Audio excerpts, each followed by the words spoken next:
The prison cafeteria fell silent the moment the new inmate walked in. He was old, calm, and didn't look like he belonged there. That's all the gang leader needed to see before he smirked. "Hey, Grandpa," he said, blocking his path. "You lost your nursing home?" The other inmates laughed. The old man didn't. He just stood there, eyes steady, breathing slow. Then, with one move, the tray clattered. The gang leader hit the floor and the laughter stopped. No one knew it yet, but the man they were mocking wasn't just another prisoner. He was a retired kung fu instructor, with a past that could break every bone in that room. Stay with me until the end, because what happened next made even the guards freeze. Before we begin, don't forget to like this video, hit subscribe, and comment where you're watching from. Now let's get into it. The steel doors of Riverside State Penitentiary clanged shut with a sound that echoed through every corridor like thunder. It was a sound that broke men before they even saw their first cell. But when 72-year-old Samuel Washington heard those doors close behind him, his expression didn't change. His weathered hands remained steady at his sides, his shoulders straight despite the orange jumpsuit that hung loose on his lean frame. The intake officer barely looked up from his paperwork as he processed the new arrival. Another old-timer caught up in the system. Probably some white-collar crime or a drug charge from decades past finally catching up with him. Nothing unusual, nothing threatening, just another number to fill another cell. But if that officer had looked closer, really looked, he might have noticed something different about Samuel Washington. The way he moved with purpose, even in shackles. The way his eyes took in every detail of Heising to stare. The way his surroundings, without seem breathing, remained controlled and measured, despite being in one of the most violent prisons in the state. Samuel had been a free man for 72 years. He had taught martial arts for over 4 decades, owned 3 successful dojos, and trained everyone from scared teenagers to seasoned police officers. He had lived a quiet, disciplined life built on respect, honor, and the ancient teachings passed down from his own master decades ago. Now he was prisoner number 8479291, and the next 5 years of his life would be spent behind these concrete walls. The cell block Samuel was assigned to was controlled by one man, and everyone knew it. Tommy the Bull Richardson was 6 feet 4 inches of pure intimidation, his pale skin covered in tattoos that told the story of 2 decades behind bars. His crew of loyal followers moved through the prison like they owned it, and in many ways, they did. Tommy had built his empire on fear and violence. He decided who ate and who went hungry. He determined which inmates got protection and which ones became targets. The guards looked the other way because Tommy kept order in his own brutal fashion, and that made their jobs easier. When word spread that a new fish was coming to the block established dominance, too, Tommy's interest was immediately piqued. Fresh meat meant fresh opportunities to remind everyone exactly who ran things in Cell Block D. The first time Tommy laid eyes on Samuel, he couldn't believe what he was seeing. An old black man, probably older than his own father would have been if the old drunk was still alive. Gray hair, wrinkled hands, moving slow like every step hurt. This wasn't just easy prey, this was a gift. Samuel's first night was quiet. He made his bunk with military precision, organized his few belongings, and didn't speak to his cellmate, reading a worn paperback book until lights out. He nervous young man named Marcus, who had been counting down the days until his own release. "You seem different," Marcus whispered after the lights went dark. "Most new guys, they're scared or angry or trying to act tough. You're just calm." Samuel closed his book and set it aside. "Fear and anger cloud judgment," he said softly. "Clarity comes from stillness." Marcus didn't understand what that meant, but something in the old man's voice made him feel safer than he had in months. The next morning brought Samuel's first trip to the cafeteria, and Tommy was waiting. He had positioned himself and his crew near the entrance, making sure every inmate would have to walk past them. It was a power move, a reminder of the hierarchy that existed in this place. Samuel entered the cafeteria carrying himself with the same quiet dignity he had maintained since his arrival. He moved to get his tray, his eyes scanning the room not with fear, but with the practiced awareness of someone who had spent decades teaching others how to defend themselves. The food was exactly what he expected. Watery eggs, burnt toast, coffee that looked like it had been sitting since yesterday. He took what was offered without complaint and began looking for a place to sit. That's when Tommy made his move. "Well, well, well." Tommy's voice boomed across the cafeteria, causing conversations to stop and heads to turn. "Look what we got here, boys. Somebody's grandpa got himself locked up." Samuel continued walking, his tray steady in his hands, as before, though not in quite his expression unchanged. He had dealt with Bull this setting. The principle remained the same. Stepped directly into Samuel's path, his massive frame blocking show no fear, but avoid unnecessary confrontation. Tommy the way to the tables. His crew flanked him on both sides, grins spreading across their faces as they anticipated the show. "I'm talking," his voice dropping to a menacing "Grow to you, old man." Tommy Sale. "When somebody speaks to you in here, you answer. That's how respect works." Samuel stopped walking and looked up at Tommy calmly. "I heard you," he said simply. "I just don't have anything to say." The response caught Tommy off guard. Most new inmates either cowered in fear or tried to act tough. This old man was doing neither. He was just standing there, completely unimpressed by the display of intimidation. "You don't have anything to say?" Tommy repeated, his voice getting louder. "Maybe you don't understand how things work around here. See, I run this block. That means everything that happens here goes through me, including where an old fool like you gets to sit." Samuel remained perfectly still, his breathing slow and controlled. Years of meditation and training had taught him to find calm in the center of any storm. This was just another storm. "I understand," Samuel said quietly. "You're the man in charge. I'm just trying to eat my breakfast." Tommy's face flushed red with anger. The old man's calm was making him look weak in front of his crew, in front of the entire cafeteria. That couldn't stand. Without warning, Tommy reached out and shoved Samuel hard in the chest. The force should have sent the elderly man stumbling backward, maybe even knocked him down. But Samuel's feet seemed rooted to the floor. He absorbed the impact, shifted his weight slightly, and remained standing exactly where he had been. Tommy blinked in surprise. He had put real force behind that shove, enough to move a man half his age, but the old man hadn't budged. "Did you just—" Tommy started to say. But Samuel cut him off with a look that made the gang leader's words die in his throat.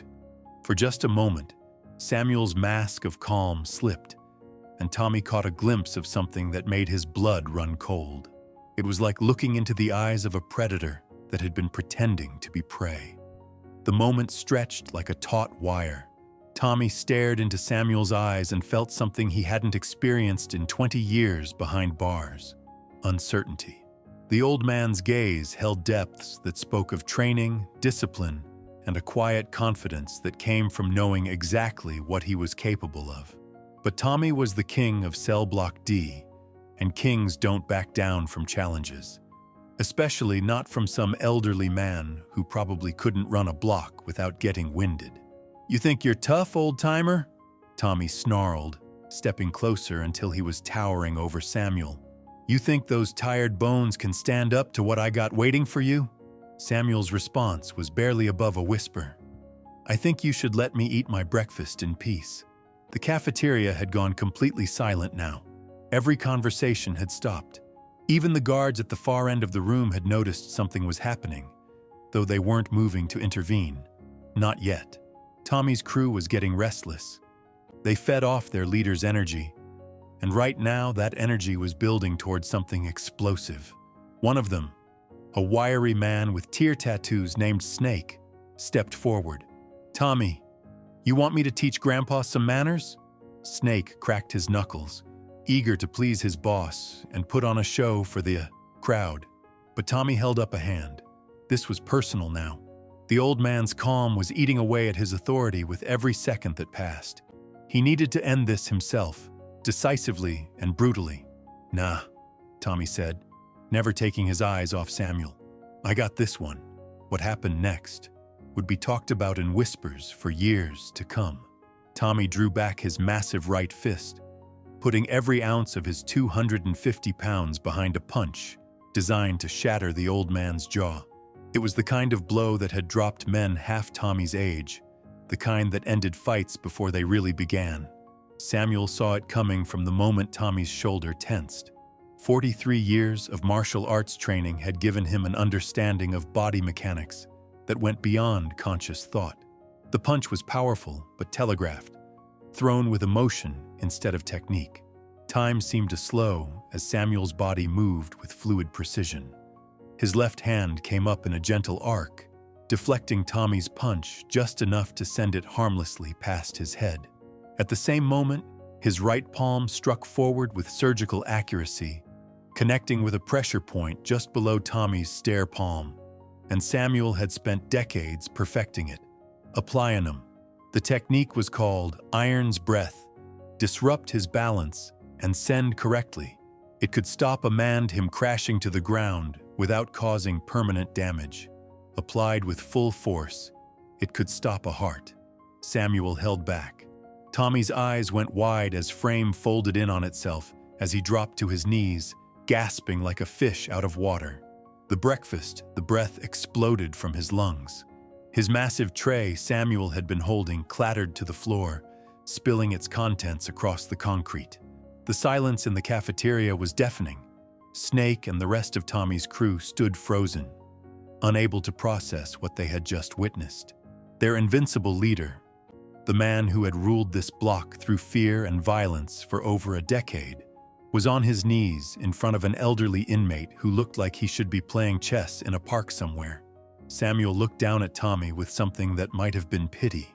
"I asked you nicely," he said, his voice still calm and controlled. "All I wanted was to eat my breakfast." Tommy struggled to his feet, his face red with embarrassment and rage. The humiliation burned worse than the pain in his chest. Every eye in the cafeteria was on him, waiting to see how the king would respond to being dethroned. "You," he wheezed, pointing a shaking finger at Samuel, "are dead. You hear me, old man? Dead." But even as he made the threat, Tommy knew something had fundamentally changed. The aura of invincibility that had protected him for so long had been shattered in front of everyone. Word would spread through every cell block by evening. The bull had been brought low by a man old enough to be his grandfather. Samuel picked up his spilled tray and walked calmly to the serving line to get a replacement meal. The inmates parted before him like water, their eyes following his every movement. Some looked at him with newfound respect, others with curiosity, a few with the kind of fear they had once reserved for Tommy alone. As Samuel found an empty table and sat down to eat, conversations slowly resumed around the cafeteria. But had governed Cell Block D for years, they were different now. Hushed, careful. The power structure that had been turned upside down in the span of 30 seconds. Tommy and his crew retreated to their usual corner, but the swagger was gone. They huddled together, speaking in low voices, planning their revenge, because in a place like this, what had happened couldn't be allowed to stand. The old man had embarrassed Tommy in front of everyone, and that meant war. Samuel ate his eggs methodically, seemingly oblivious to the storm gathering around him, but his awareness was absolute. He could feel the hostile stares, hear the whispered conversations, sense the violence building like pressure in a steam pipe. He had hoped to serve his time quietly. To keep 3 years of teaching martial arts had taught him that some conflicts were unavoidable. When faced with a bully, you had his head down and count the days until his release. But 42 choices: submit or stand your ground. Samuel Washington had never been one to submit. After breakfast, as inmates filed out of the cafeteria, several men approached Samuel. Some wanted to shake his hand. Others offered protection, sensing that aligning themselves with the man who had hummed if he would teach them what he knew could become liabilities in Anne. Samuel politely declined all offers. He had learned Tommy might be wise. A few even ask instant. Trust was a luxury he couldn't this slide. And when he made it his cell, Samuel knew that his quiet, his move. It wouldn't be affared long ago that in places like this, allies afford. But as he walked back to wartime was over, Tommy wouldn't let fight in front of witnesses. It's destruction. The old martial arts instructor had survived face-down gang members, drug dealers, and men worse. During his years running dojos and to restore his reputation, through Samuel would be brutal, decisive, and design world, their rules, and he some of the roughest neighborhoods in the city. He who thought violence was the answer was different. This was there to every problem, but this was vastly outnumbered. That evening, as Samuel lay on his narrow bunk, reading the darkness of their cell, everyone his book, Marcus whispered across a lot of things. Is it true those talking about what you quiet? Lost in memories of a different did to Tommy. They're saying you're some life. Training sessions that lasted until dawn. Students? Are you really trained in martial arts? Samuel closed his book and kind of kung fu master-ord set it aside. For a moment he was page without looking up. People say something. Samuel turned. I who looked up to him with respect, and skills were used to protect and admiration. A world where hist teach, not to survive. I was a teacher, he said finally, for a very long time. What did you teach? Discipline, control, how to find strength in stillness. Marcus was quiet for a while, processing this information. Finally, he spoke again, his voice barely audible. Tommy's going to come for you, him and his whole crew. They can't let what happened today stand. Samuel stared up at the ceiling, where a thin shaft of light from the corridor painted geometric patterns on the concrete. He had known this moment would come from the instant he decided to defend himself in the cafeteria. The only question was when and how Tommy would make his move. I know, Samuel said simply. Aren't you scared? Samuel considered the question carefully. Fear was a natural response to danger, but it was also a choice. You could let it paralyze you, or you could acknowledge it and move forward anyway. Fear is just information, he said. It tells you to be prepared, but it doesn't have to control your actions. The next morning came with the sound of cell doors sliding open and boots echoing through the corridors. Samuel rose before the wake-up call, as was his habit from decades of early morning training sessions. He folded his blanket with precise corners and prepared for what he knew would be a different kind of day. Marcus stirred on the bunk below, rubbing sleep from his eyes. You're already up? The body remembers discipline even when the mind wants to rest, Samuel replied, straightening his orange jumpsuit. Today will require both. Word spread through the prison like wildfire that of yesterday's incident, hell. As Samuel walked the corridors toward the showers, conversation stopped. Eyes followed his every step. Some inmates nodded with newfound respect. Others quickly looked away, not wanting to be associated with the man who had humiliated Tommy Richardson. The shower room was nearly empty when Samuel arrived, which suited him perfectly. He preferred solitude for his morning routine. The hot water was a luxury in this place, and he let it run over his weathered shoulders as he reflected on the path that had brought him here. A tax evasion charge, 3 counts of failing to report cash income from his dojos, the kind of white-collar crime that usually resulted in minimum security facilities and early release for good behavior. But overcrowding had landed him in Riverside, and now he found himself in the middle of a situation that required skills he hadn't used in anger for over 30 years. As he dried off and dressed, Samuel heard footsteps approaching, multiple sets of boots moving with purpose. He didn't turn around, but his reflection in the metal mirror showed him everything he needed to know. Snake entered out in a semicircle, blocking first, followed by 2 other members of Tommy's crew. They spread the only exit. Their body, language spoke of violence barely contained, of men eager to restore their leader's reputation through brutal action. Morning, Grandpa, Snake said, his voice dripping with false friendliness. Tommy wants to have a word with you. Samuel continued buttoning his shirt, his movements unhurried. I figured he might. Smart man, See what happened yesterday? That was embarrassing for all of us. Made us look weak in front of the whole block. Can't have that. I understand your position, Samuel said calmly, but I won't be going anywhere with you. Snake's grin widened, revealing yellowed teeth. Wasn't really asking, old-timer. The first man moved forward, reaching for Samuel's arm. What happened next was so fast that Snake barely registered it. Samuel pivoted on his back foot, his hand shooting out in a swift chopping motion that struck the attacker's wrist with surgical precision. The man cried out and stumbled backward, clutching his arm as feeling left his fingers. The second attacker rushed in from the side, swinging wildly. Samuel ducked under the punch and drove his elbow upward into the man's solar. He doubled over, gas plexus. The breath exploded from his lungs, asping like a landed fish. Snake backed toward the door, his eyes wide with disbelief. Two of Tommy's best enforcers had been neutralized in less than 10 seconds by a man who looked like he should be collecting social security checks. "This ain't over," Snake snarled as he helped his injured companions to their feet.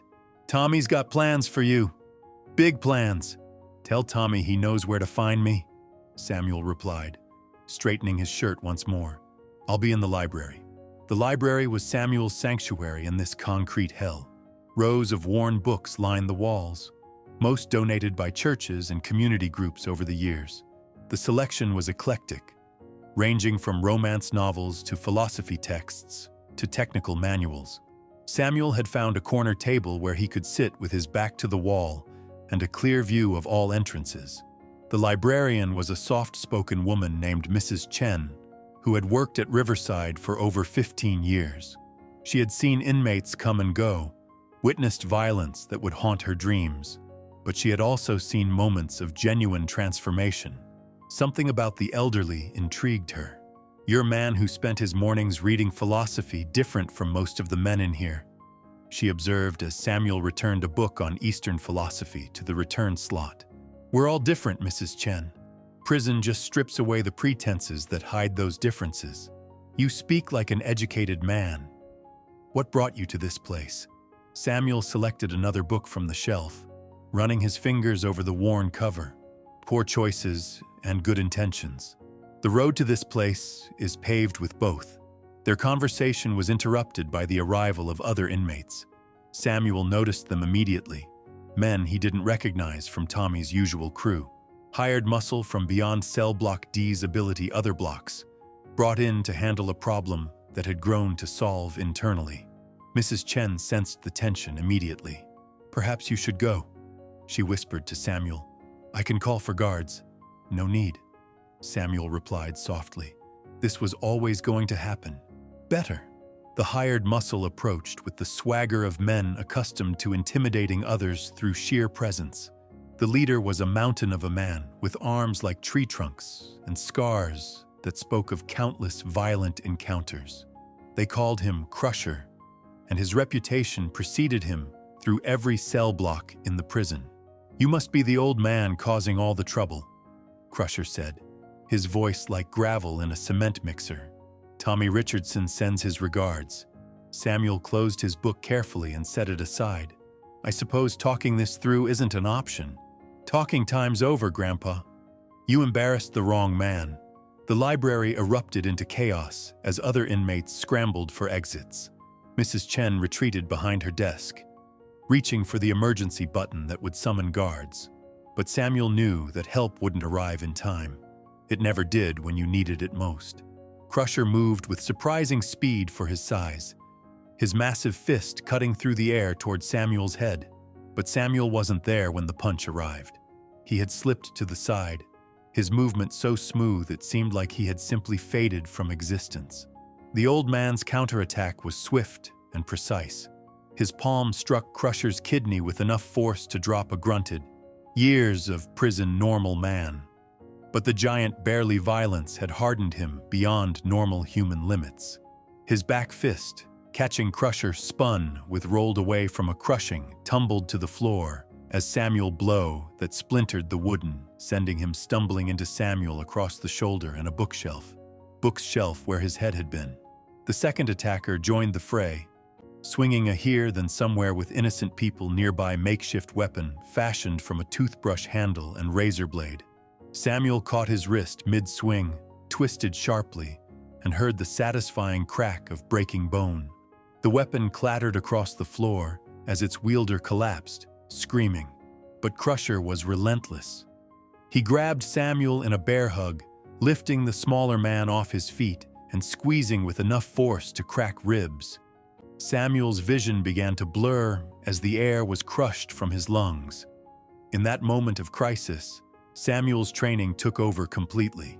He drove his thumbs into pressure points along Crusher's arms, disrupting the nerve signals that controlled grip strength. The giant's hold loosened just enough for Samuel to break free. Samuel dropped to the floor and swept Crusher's legs, sending the massive man crashing into a table that collapsed under his weight. Before Crusher could recover, Samuel was on him, his hand positioned at the giant's throat in a hold that could render him unconscious in seconds. "Yield," Samuel said quietly, applying just enough pressure to make his point clear. Crusher's eyes went wide with panic as he felt his air supply being cut off. He had never been in a position where his size and strength meant nothing, where technique and knowledge trumped brute force. So yield, he gasped, and completely. Samuel immediately released the hold. The library fell silent except for the groaning of injured men and the sound of approaching boots as guards finally arrived.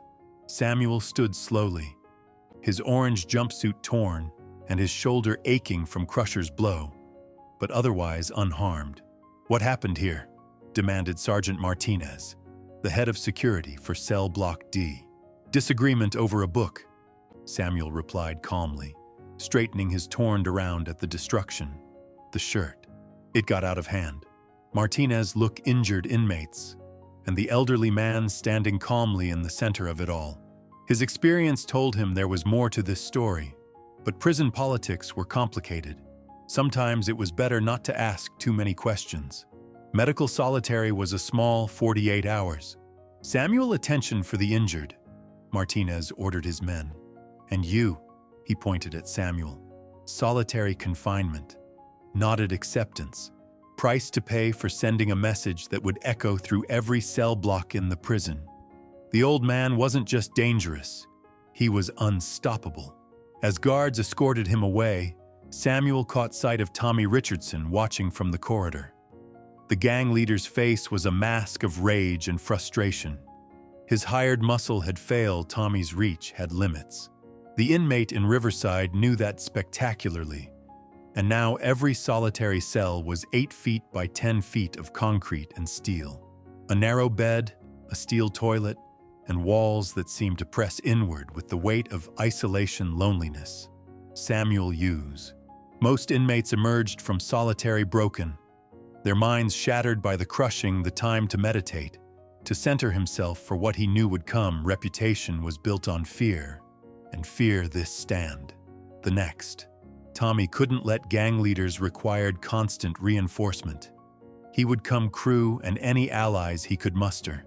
When himself this time, bringing his entire prison felt different. Conversations stopped when he passed.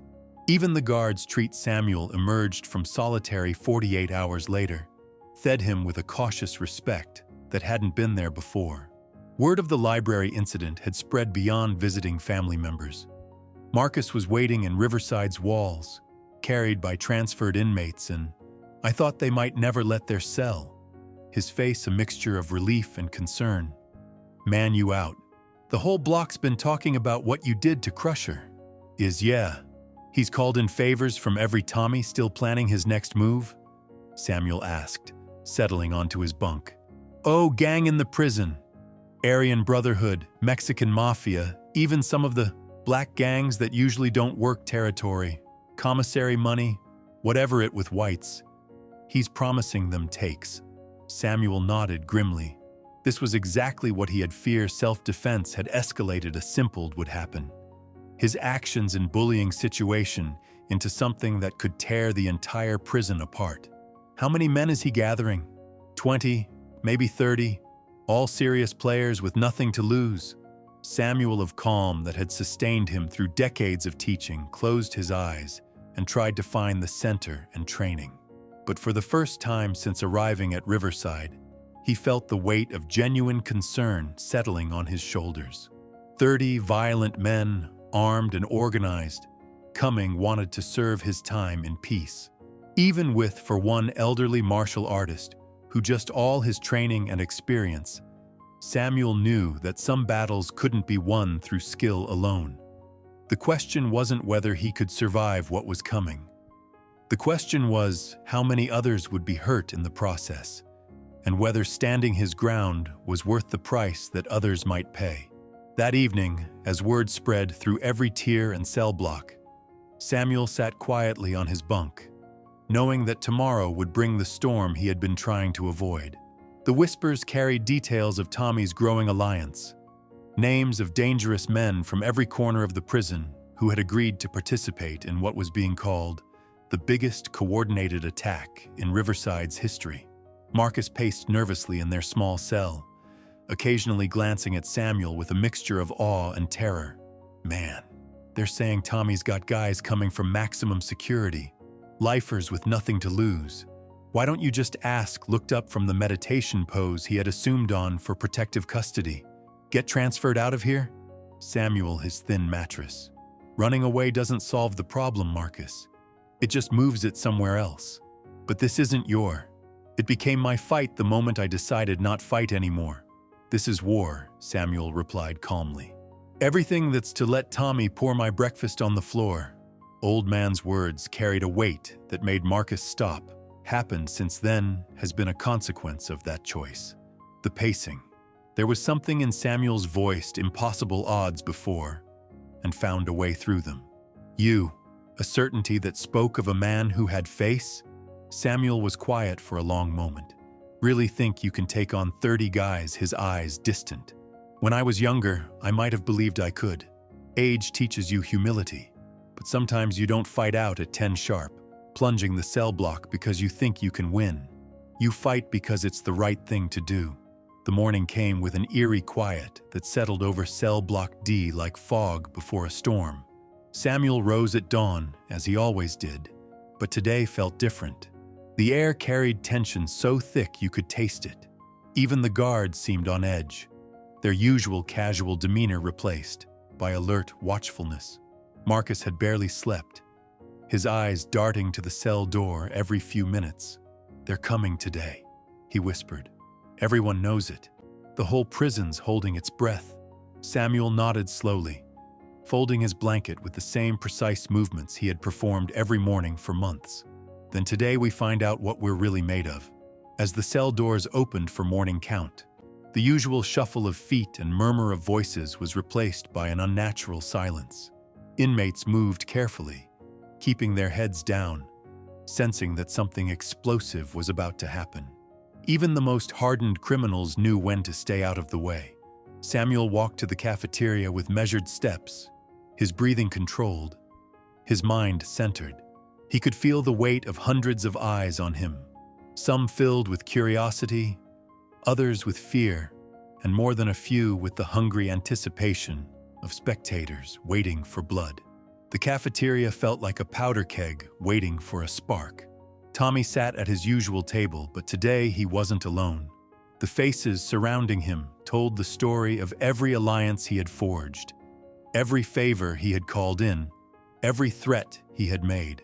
Aryan Brotherhood soldiers with swastika tattoos, Mexican mafia enforcers with dead eyes, black gangs who had set aside their usual hatred of Tommy's crew for the promise of territory and respect. Samuel took his tray and found an empty table in the center of the room, not hiding in a corner, not seeking protection near the guards, right in the middle, where everyone could see him, where there was nowhere to run. The attack came without warning. Tommy's signal was subtle, just a slight nod of his head, but it unleashed chaos. Men rose from tables throughout the cafeteria, moving with coordinated precision toward the elderly man sitting calmly with his breakfast tray. What happened next would be whispered about in prisons across 3 states for decades to come. Samuel moved like water flowing around stones, his body shifting and turning with fluid grace that seemed to defy the laws of physics.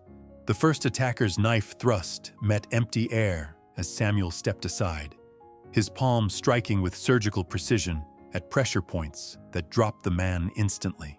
Two more came from his left, swinging makeshift weapons with lethal intent. Samuel ducked low, swept one man's legs, and used his falling body to block the other's strike.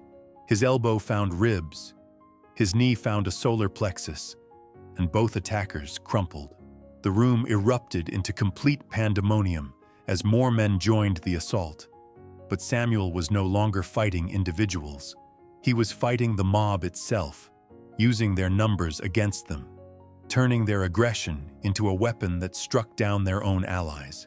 His movements were poetry written in violence, each technique flowing seamlessly into the next. Decades of training had prepared him not just for combat, but for this exact moment when skill would face overwhelming odds and emerge victorious through pure discipline and understanding. Guards rushed in with riot gear, but they found something they had never seen before. One man standing calmly in the center of a room filled with groaning, defeated attackers. Samuel's orange jumpsuit was torn, but he was unharmed, his breathing steady, his hands at his sides.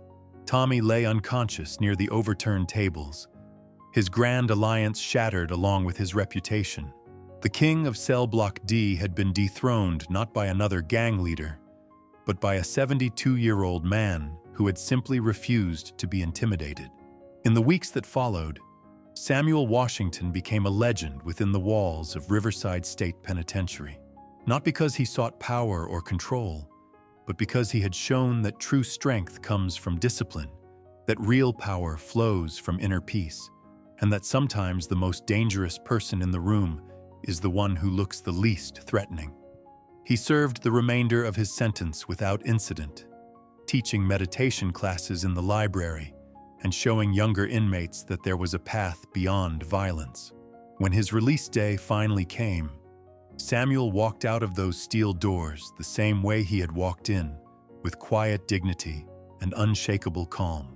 The lesson he left behind echoed through every cell block.